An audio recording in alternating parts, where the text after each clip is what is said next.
I'm sure that a lot of coaches have used this set before. I specifically heard this set from Scott Colby at USA Swimming, and it's called Swolf. And Swolf stands for swim golf. And it works on the concept of you take several, in this case, 18 holes, 18 50s off a block, and you have your kids count the number of strokes they take, and then you record what their time was. And you add them together, and you get a score for that round.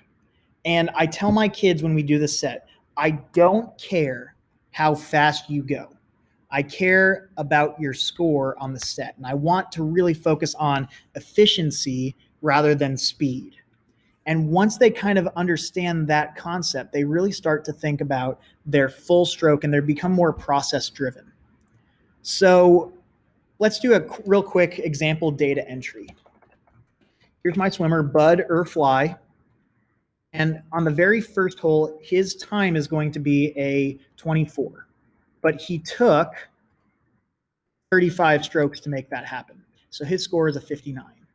Well, maybe on the next one, Bud takes 30 strokes and he thinks, that seemed a lot slower, and it might have been, but maybe it was only 2 seconds slower. So his score has improved.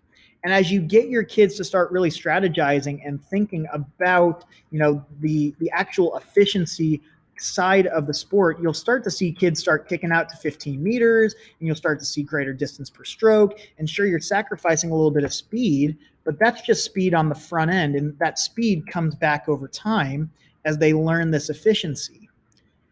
So as you're importing all of these are going to calculate for you. And then it's going to get your average score per round.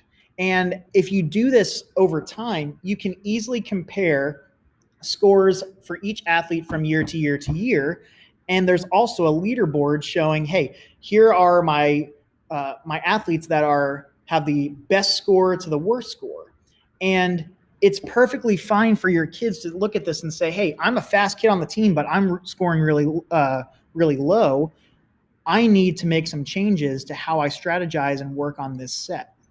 So this is just another great tool for you to focus on distance per stroke, fine-tune mechanics, kickouts, and anything that's going to make your swimmers more efficient and kind of take away that threatening fear of time. And then I started having kids saying, well, can I dolphin kick the whole way? I'm like, absolutely. And it becomes a targeted focus on dolphin kicking.